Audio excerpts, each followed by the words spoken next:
There's a certain power to people not knowing who you are. A bit of a shield that I think many people choose to hide behind today. But what are they hiding from? Are they scared about secrets getting out? Are they hiding from a face that they put on every day? Looking for a little bit of freedom after a long day of work or school? Or are they up to something a bit more nefarious? Maybe they're putting on a mask of anonymity like a bank robber putting on a ski mask. My name is John Cordes, and today we're going to talk about. Hello listeners of What the Shell. We are anonymous. We have been watching you, listening, reading your posts. Take note, because in today's episode you will learn of who we are, how we began, and what the shell we did to inspire such a massive following. We are anonymous. We are legion. We do not forgive. We do not forget. Expect us.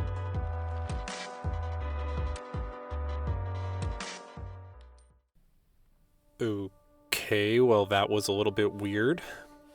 But let's get into the episode, right? To get into what Anonymous is, we first need to figure out how it came to be. So let's turn back the clock to 2003. The social landscape on the internet was in an entirely different age than it is right now. If today we have a more modern age of the internet, then these were very much the days of the Wild Wild West. The only hint of anywhere social media was really going had barely gotten off the ground, and that was MySpace. So we're talking about the first steps of a precursor to where we are right now. It was the age of discussion forums, of live journal posts, and recently there was a new kind of platform starting to bud: image boards. An image board was a very simple kind of site where users could interact with an initial post of an image, sometimes replying with images of their own or comments on it. Pretty frequently, those sites were so bare bones that there weren't even user accounts tied to it. Over in Japan, one particular site was starting to gain a bit of traction. It was an image board site called the Futaba channel, or as it's more commonly known in the US, 2chan. That's C-H-A-N. The whole premise of that site was to allow users to post images and discussions relating to games and anime. Well, a 15-year-old named Christopher Poole saw this and decided to make an unofficial offshoot of it for English speakers, to make it a bit more accessible to him and his friends. I sometimes like to wonder at these moments if he had any idea that as he deployed that site for the first time, how much he was about to change the internet. On October 1st, 2003, Chris Poole published the website 4chan.net. That's the number 4, C-H-A-N.net. The site took many of its cues from its older sibling 2chan, being a site for the discussion of anime, tabletop and video games, and even things like health and fitness. In the early days, it was a bizarre and unique haven for people who used the internet and wanted to create and share their own content, or even just talk about the content they were watching. A lot, and I mean a lot, of internet culture as we know it today started on sites like this. The lolcats phase, rickrolling, rage comics, they can all be tracked back to having their roots on these kind of image boards before making their way out to the internet at large. Hell, the most early version of some of the meme formats we see now started on these boards as what were called demotivational posters. But as time has proven again and again, whenever a site starts to grow like this, there also tends to include a stain. Boards started to appear on the site that would quickly pass the limits of legality and morality, including some rather sexually explicit boards. One such part of a site would become a frequent flyer with controversy and the media, and that was the board dedicated to random posts, or as it was commonly known, /B. That's B as in Bravo. It's called /B because when you went to 4chan.net/B, that's how you would get redirected to the random part of a site. While most of the separate boards stayed in their own lanes in terms of conversation, /B had no such qualms about venturing into territory that would make anyone uncomfortable. Radical discussions would start to happen more frequently here that would fall into the category of things like extreme racism or sexism. Far-leaning political motives on both sides of the aisle would come up, and there would often be some level of activism efforts organized on that front as well. It was a bizarre part of a website where one post might be what someone was eating for breakfast and the next one might be of extreme hate. And at the time, the bulk of the user base could be attributed to boys in their teens and early 20s. I'm not saying it was entirely that, but, it was a safe bet. There would be the occasional outlier back then, but it was simply who the site was attracted to and circulated with. I think that the level of perceived anonymity that users had there wasn't really like anything we'd seen before, outside of things like the old IRC chats.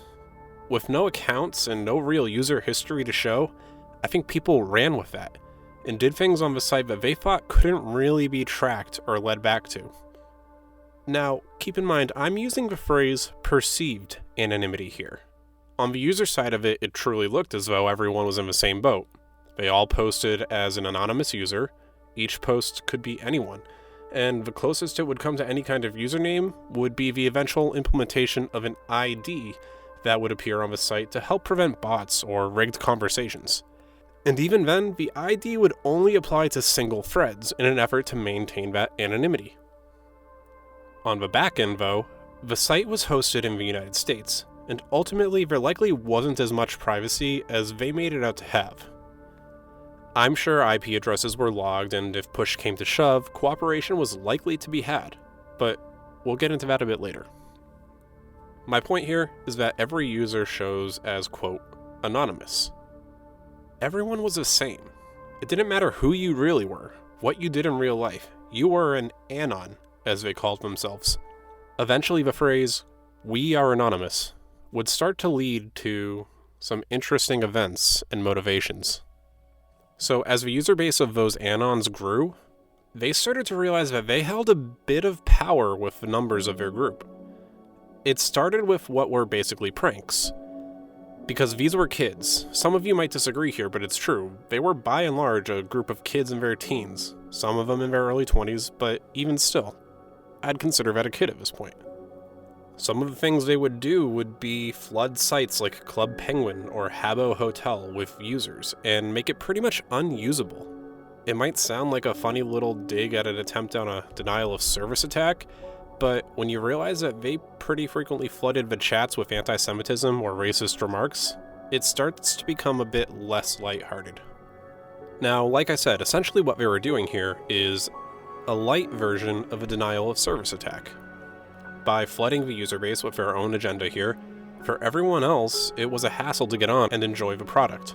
A modern denial of service attack and hacking takes that concept, except instead of people logging in and creating accounts, they send packets or requests from a range of computers, usually in some kind of automated fashion. Those would then take action against a website by interacting with it or a service and flood it with requests to the point where it was no longer able to stay online. Those pranks that they were doing would start to become more and more complex though and delve closer and closer into full-on hacking as time went by. But the people of this forum were determined to be, in their minds at least, on the moral high ground. You'll remember that in some of our previous episodes, I've talked about hackers operating on the grounds of what they believe to be right and just. In the hacking community, we call it hacktivism. Whether it's because they think protests aren't enough or because it's what they know how to do, the black hat community has always had this subset that had been determined to use the skills they've got to dismantle their opposition. In some cases, it's a lone hacker ticking away at the system, but in others, it's an entire group of people. They'll pool information, share their skills and abilities, and work together toward a single common goal, and in doing so become greater than the sum of their parts. And this is where we land with a wide group of people on 4chan. What started as pranks eventually organized, taking the moniker of, quote, anonymous, to try and do right by what they believed. That didn't mean they were saints. There were people in that group that were only there for laughs or to be a part of something bigger, but they did do some pretty interesting stuff starting in the mid-2000s, so let's get into that. We'll flash forward to 2006 where we can start chronicling some of their antics a bit more heavily. And we'll move over to a man named Hal Turner. Turner, who himself identified as a neo-Nazi, hosted a radio show and blog to spread his beliefs any way he could. Well, after Turner himself had been the victim of some of the prank calls that tended to originate on 4chan and through Anonymous, he was able to get the information on a few of the people involved. Hal Turner, to all his neo-Nazi community, decided to publish those details, and that would include the names and phone numbers of some of the people who were prank calling him. Up to that point, 4chan and Anonymous had been how they called it, trolling. They were just aiming to get whatever reaction they could out of anyone that would listen. In this case, Mr. Turner was in the crosshairs. But when Turner fired back, Anonymous decided that they wanted to take it up a notch. You see, Turner had his website set up so that he would pay based on the bandwidth use. That's to say that the more views his website got, the more it cost to host. With a relatively consistent community, he knew what to expect for bills each month. However, after he doxed those people from Anonymous, members of that group decided that they wanted to demonstrate that he really messed up. The easiest thing they could do with the highest impact? Well, they made it look like his site was super popular. They flooded it with traffic to the point where the cost to him was enormous, in the order of thousands of dollars.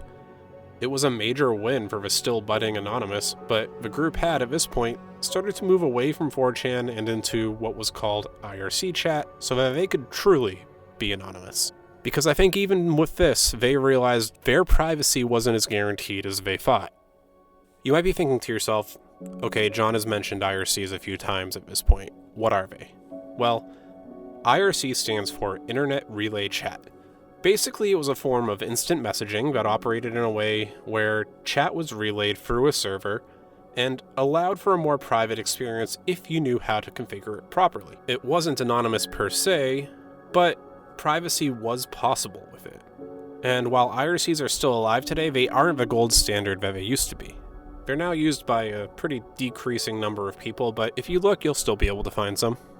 And since I'm littering this episode with internet precursors, you can think of this as a distant ancestor to Discord or Matrix.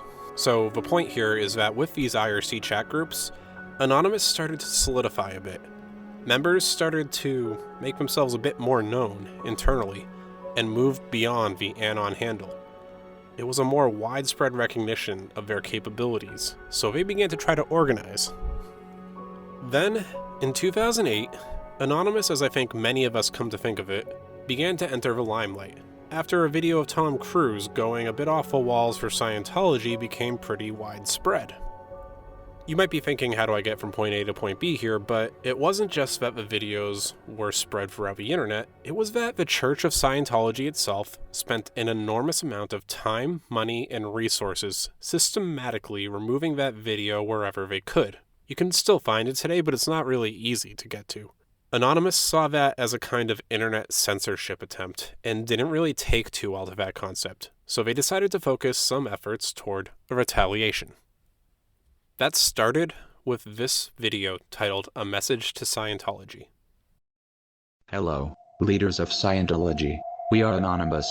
Over the years, we have been watching you. Your campaigns of misinformation, your suppression of dissent, your litigious nature, all of these things have caught our eye. With the leakage of your latest propaganda video into mainstream circulation, the extent of your malign influence over those who have come to trust you as leaders has been made clear to us. Anonymous has therefore decided that your organization should be destroyed. For the good of your followers, for the good of mankind and for our own enjoyment, we shall proceed to expel you from the internet and systematically dismantle the Church of Scientology in its present form. We recognize you as serious opponents, and do not expect our campaign to be completed in a short time frame. However, you will not prevail forever against the angry masses of the body politic. Your choice of methods, your hypocrisy and the general artlessness of your organization have sounded its death knell. You have nowhere to hide. Because we are everywhere, you will find no recourse in attack. Because for each of us that falls, 10 more will take his place. We are cognizant of the many who may decry our methods as parallel to those of the Church of Scientology. Those who espouse the obvious truth that your organization will use the actions of Anonymous as an example of the persecution of which you have for so long warned your followers. This is acceptable to Anonymous. In fact, it is encouraged. We are your SPs. Over time, as we begin to merge our pulse with that of your church, the suppression of your followers will become increasingly difficult to maintain. believers will become aware that salvation needn't come at the expense of their livelihood. They will become aware that the stress and the frustration that they feel is not due to us, but a source much closer to them.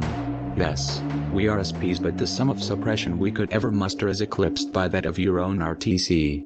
Knowledge is free. We are anonymous. We are legion. We do not forgive. We do not forget. Expect us. They called this attack Operation Chanology. That's a fairly straightforward combination of 4chan and Scientology. Mainly, the aim of the attack was, again, denial of service. They would distribute their attacks throughout the network of anonymous members, and that load would be distributed across a much larger area to make things a little more difficult to block. The attack is aptly called, in this case, a distributed denial of service attack. Anyways, Operation Chanology took their aim at anything public they could DDoS to find for Scientology. That included websites, phone lines, fax lines, and once they moved past that, they'd even managed to leak some of the internal church documents that they got access to. It was just well orchestrated enough to look impressive, but when you take a closer look, you can really see that there wasn't much depth to what they were doing. That didn't really matter though, because it was widespread enough that it started a bit of a cult following towards the group. It acted almost as much as a recruitment ad as an attack on Scientology. Support for Anonymous was growing pretty rapidly at this point, and part of that was their constant online posting that this was hacktivism. It was a just cause that anyone could participate in. In fact, they made it really easy to participate, even if you had no idea what you were doing, because in the depths of their threads and discussions, a tool was created called the Low Orbit Ion Cannon. This wasn't the only one, but it was a rather popular one, and it wasn't particularly impressive, but it was easy to use, and that's all that mattered. It meant anyone that took it could effectively be a, quote, hacker. It was a simple interface that let you enter a web address or an IP address into, and then it would set an attack on that site. It was a denial of service attack. It flooded the destination with packets that would potentially knock the system over if it wasn't well protected. And with that being dispersed across its user base, all that then needed to be done was to post a time, a date, and an attack target and hope that the anonymous community joined you in your attack. I've got a screenshot of this tool on my website and on the Instagram account, so feel free to pop over to those to take a look. It worked well too. It was easy to find, easy to use, and in fact, when I was in high school around this time, I knew someone who had the tool. They pointed it at our school's website one afternoon and knocked it down, with just one device. Now, if that was a testament to the school's lack of security or the tool's effectiveness, I don't really know. It's probably a little bit of both. The point being was, it worked. And it worked for kids, for teenagers, for people who had no idea about what hacking really was. They could use this tool to knock something over. But back to Operation Chanology. A heavy bit of back and forth would go on between Anonymous, who claimed that they were doing the right thing, and Scientology, who claimed to be the victim of the so-called internet hate machine. With the encouragement of Scientology critic Mark Bunker, the group opted to start showing their capability outside of the hate machine designation that was given to them, in the form of more and more legal protests. That included the organization of protests in over 100 cities internationally, each with its own Facebook group and IRC channel to facilitate. The protests delivered, too. It was encouraged by a lot of the groups to wear face coverings because Scientology often had a history of delving into the lives of its critics, and people took that advice. But one group set the ball rolling on what would become Anonymous's most iconic image. That was the London protest, which was overwhelmed with people wearing the Guy Fawkes mask. I think part of the reason is because that mask was pretty well available because of the success of the 2006 movie V for Vendetta, and users all kind of felt a bit of an attraction to it because I think that hacktivism meshed well with the message of the film. The London protest, which ended up being among the largest of those protests organized, was the gold standard for media coverage for quite some time with regards to Anonymous, and it cemented this as a look for the group. Ultimately, they didn't do too much more than shine a light on the problem in Scientology. But it can't be said that it wasn't a bright light. That attention that it got was rather amazing to see broadcast. And even though Scientology kept strong after this, It was a big blow to their public image. And even more, it was the increase that Anonymous needed to boost their legitimacy as a threat and increase their user base to an all-time high. And things might really feel like they're blowing up at this point. It's 2009, and the group is a pop culture icon. They're carrying out what seems to be increasingly more complex attacks, and they're seemingly making some strides in their causes. But with any group that grows in size like this, it almost always becomes too big to be just one decentralized group of people. Smaller splinter cells start to form here. Groups like lulsec branch off into their own subset of a cause, preferring perhaps to have a more specific cause or a smaller user base. No matter what, those splinter groups, they start to distance themselves from a parent group, and personally, I think part of this was a little bit of hacker elitism. I think that some of the more legitimate black hats that were a part of Anonymous were a bit unwilling to be associated with what were pretty commonly referred to as script kiddies. A script kiddie is someone that doesn't really know much about the concepts of hacking. They just have some tools that they're going to throw out a problem, like that low orbit ion cannon I was talking about, and call themselves a hacker no matter what the outcome was. By creating those smaller groups, they'd be able to curate the membership a bit and really own their own cred. And with that small set of dominoes falling, things kind of died down a little bit that year, but they'd pick back up in 2010. So that's where we're going to head next.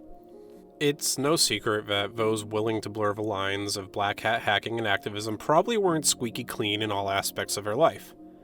For example, I think something that's not unreasonable to expect from these people is that they might be doing something like pirating. I don't think it's out of the realm of possibility to say someone involved in Anonymous might want to pirate their movies or software, or really whatever they felt like in the moment. It meshes pretty well with a vibe of being free from big corporations that a lot of the other groups really felt like they were putting out there. So, in 2010, when a bunch of major media corporations decided to try and play their hand at the black hat game, things got a bit weird. Companies like the Motion Picture Association of America and the Recording Industry of America were getting pretty tired of pirates cutting into their profit margins. So they thought they'd fight a little bit of fire with fire.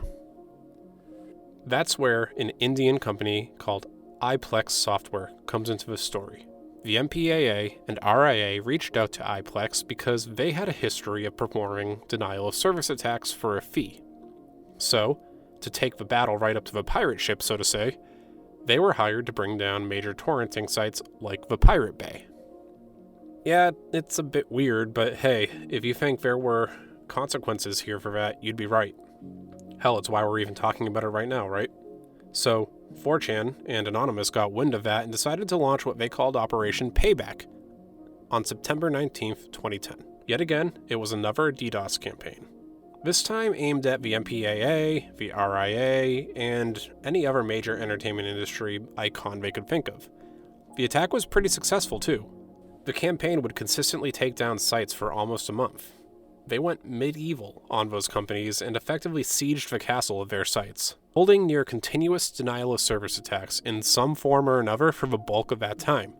They would spend the month attacking the movie industry, both British and American pornography industries, and even going so far as to attack the legal firms that would specialize in copyright infringement. They spread a pretty wide net for attack, and it was pretty successful in what it caught. It sounded like a fitting battle, in my opinion. I don't think either side of that fight was completely in the right or wrong. On the one hand, you can't deny the predatory nature of the entertainment industry. But on the other hand, you've got this black hat group that decided a bombardment campaign was the way to express that dissatisfaction. The total downtime they caused across all the targeted sites that month was almost 600 hours. As the operation died down a bit, it seemed like that was the end of the battle. But then in November 2010, WikiLeaks started to release hundreds of classified documents regarding the US government. That came much to the praise of the community in Anonymous, but also much to the chagrin of the United States, and many of the companies that were seeing their secrets revealed as a part of that. WikiLeaks, which, if you don't know, was a site dedicated to exposing secrets, aka leaking them, was starting to experience denial of service attacks against its site as well, similar to how the Pirate Bay and torrenting sites had been attacked early on.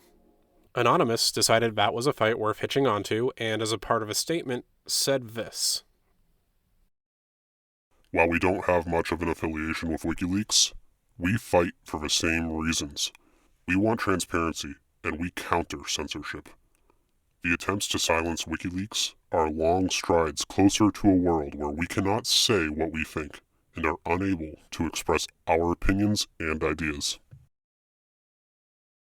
The group decided that they were going to help out by lending out some services, like offering WikiLeaks an additional website so that they could have another site up in case the first one goes down. They created counter-propaganda. They organized DDoS attacks on various targets that related to censorship. And they contacted media entities to inform them that Operation Payback, as they called it, had come out in full support of WikiLeaks and has declared war on the entities involved in censoring.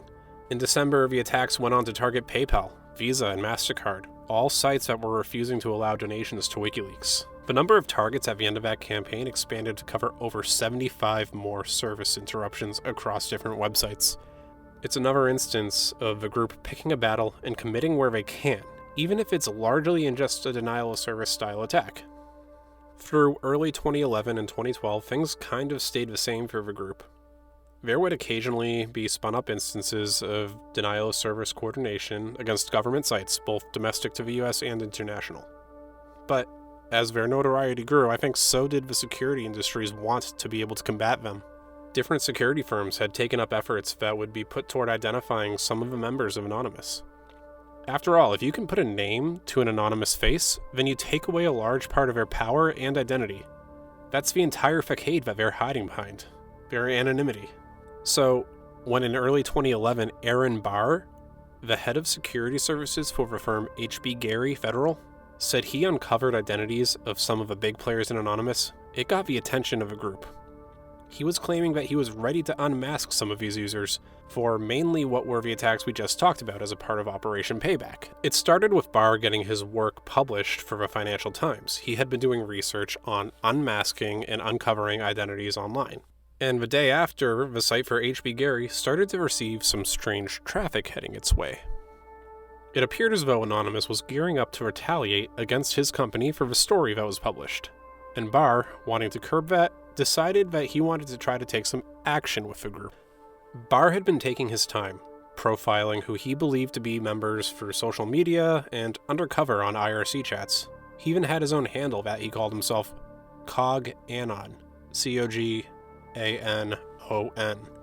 After he'd piled up enough evidence, he'd written his research, started to get the ball rolling on putting it out there, and then that story was published. But since Barr considered himself a bit of a hacker as well, he thought he could appeal to a group that was seemingly starting to target him and his company by reaching out directly to some of the people he'd identified as its leaders. One such person went by Commander X. Barr had attributed a Facebook profile to this guy and reached out directly to him. He said, quote, "This is my research. I'm not going to release names. I'm merely doing security research to prove the vulnerability of social media. So please tell blank and blank, or whoever else is hitting our site, to stop." Those blanks were redacted in what I was able to find, so I'm keeping them as that. Originally, Commander X here feigned some ignorance, but Barr pushed. He pushed that he wanted Commander X to tell the leadership of what was happening. And Commander X would scoff at that, claiming that Anonymous had grown beyond his control. And that's exactly what he said he wanted. With a couple more veiled threats, conversation would eventually fizzle, so Barr took back to the IRC. He wanted to try to find his way in with the people there, and in doing so he blew the cover of the COG Anon identity. He doubled down on his push that this wasn't specifically about Anonymous, just about social media, and that he'd researched much more than just this. The members of that chat didn't really seem to be receptive to it, and closed out the conversation by asking COG Anon if he'd maybe enjoy what they were uploading right now. What were they uploading? Well, it turned out to be the entirety of Barr's private emails. While these conversations were happening, they managed to get into a machine that wasn't super important on the HB Gary network, and pivot over to the company email server. From there, they took over 40,000 messages from the top 3 executives and uploaded them to be shared through torrents. An amazing amount of damage had been done here. The company would definitely see a financial hit from that kind of breach, and they still needed to clean up the security mess on top of that. For the next bit, I'm going to upload the full transcript to my website, whattheshellpod.com. If you click on the episode, you'll see a full transcript of this episode with this specific part as well. But they went back and forth on that IRC chat for a bit, with Barr feeling less and less sorry as time went on because they were giving him more and more of an attitude. As I'm reading this transcript, it's pretty apparent that the people in Anonymous were putting up a bit of a front, because Barr was starting to work with the FBI as well, and they knew it. I think you can kind of infer through some of this that it was being done out of fear. They clearly want him to stop working with the FBI, but at the same time, they're telling him that he's got nothing real. Ultimately, it did end up with Barr working with the FBI and giving him what he had, and Anonymous continued to attack him personally. His Twitter would get hacked and defaced. He'd become a bit of an internet star of notoriety for a minute, and he'd actually end up losing access to his own Twitter account as a result. Anonymous demanded his resignation, and ultimately, on the last day of February in 2011, they got it. He said he was leaving HB Gary Federal to focus on taking care of his family and rebuilding his reputation that had gone down so far. I really have to empathize with him on this. I like to do my research on vulnerabilities and attackers when I can, and I'd like to think that if I could have done something that would ultimately lead to some good by identifying some individuals doing bad, I would. But here we have a guy who, in trying to do the right thing and publish his own research, was squashed pretty hard. It's a sad story. And I wanted to highlight this particular instance because I need to make sure that you see both sides of this group. If you take away anything from this, it should be that Anonymous is not one group with a set goal. There's many different people with many different attitudes, and they can do good, yeah, but they can do bad too. And as long as they can get some traction internally, you'd never know what side you were on until it's too late. Let's step out of 2011 and into 2012, when this happened. Right here in Newtown, Connecticut, the site today of a mass shooting, and this time, gunfire aimed at elementary school children. We're here in front of the Newtown United Methodist Church, where we've watched people gathering all evening long, as tonight the details are still pouring in. A 20-year-old in Connecticut went on a shooting spree at Sandy Hook Elementary School, killing 20 people in total, and members of the Westboro Baptist Church claimed they were planning on picketing the vigils for the victims. This church had made a major name for themselves by picketing deaths of soldiers and incidents of school shootings, or any other tragic event they could find, because they claim that this is justice for what America has let happen to itself through things like marriage equality. Their claim is that it's God's punishment against us. It's messed up. Like, real messed up. If you look into it, it's bad. These people are horrible. But apparently Anonymous thought so too.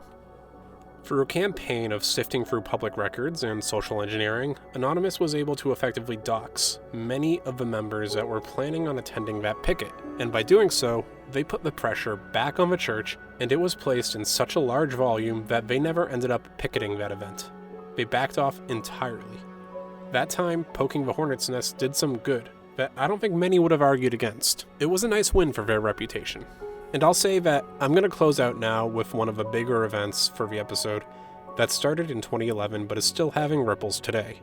It's the Occupy Wall Street movement, which had started to become a force at that time.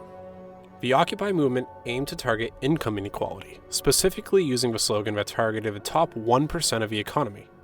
And regardless of your views on that protest series, it's hard to ignore the impact that was had. It was widely publicized, and many different protests had spawned because of it. That word was spreading like wildfire, and eventually Anonymous got involved as well. Depending on who you ask, the role of Anonymous could be anything from, well, they started the movement, to, they never touched it, what are you talking about? But as always, the answer lies somewhere in the middle. What we know they did do was offer more of a supporting role to this group. For example, when attackers went after our website, ampedstatus.com, which hosted the movement's website, Anonymous hacktivists contacted David DeGraw, the journalist who coined the term the 99% and was a foundation for a lot of the information here. They reached out to him to offer a more secure and robust site. That cooperation would lead into Anonymous working with the cause to publish a list of demands as a part of the movement. And when it was clear that those demands weren't being taken seriously, they used their reputation to organize. They initially tried to organize protests in around 23 different cities, but the numbers for turnout weren't great. So throughout the remainder of the next year, they tried to drum up more and more support, and would eventually organize again in September, when nearly 1,000 people would come out in New York to join in. You might remember this video that they put out as a part of their pre-protest effort. Hello citizens of the internet, we're Anonymous. On September 17th, Anonymous will flood into Lower Manhattan, set up tents, kitchens, peaceful barricades and occupy Wall Street for a few months. Once there, we shall incessantly repeat one simple demand and a plurality of voices. We want freedom. This is a non-violent protest. We do not encourage violence in any way. The abuse and corruption of corporations, banks and governments ends here. Join us. We're Anonymous. We are Legion. We do not forgive. We do not forget. Wall Street, expect us. It ended up kind of being another example of Anonymous over-promising and under-delivering. They didn't really flood Wall Street, but they did get people to show up at least. A lot of them. Like I said, over 1,000, and it got a lot of news coverage. To anyone watching at home, it really did look like they were occupying Wall Street, and that's really, I guess, what matters. Their role from then on out pretty much stayed the course for what we've talked about so far. They would DDoS government websites as a form of protest, and Wall Street sites where they could too. They'd continue to try to get traction for the movement and get to the numbers that they really wanted to see for turnout, but sometimes all they'd do was just hack Twitter accounts too, of anyone that was against them. It was sounding a bit like a record skipping to me, and repeating on the same line. The unbridled force that they promised never really appeared, and the movement would stay largely on the internet. They'd try again over the next few years and get some more positive results in terms of protest by forming something called the Million Mask March. That would be a protest that was aimed at hitting government corruption, and it would occur on the 5th of November each year. The first and largest of those to happen in 2012 would proceed for at least 2015, but they really did kind of fizzle out.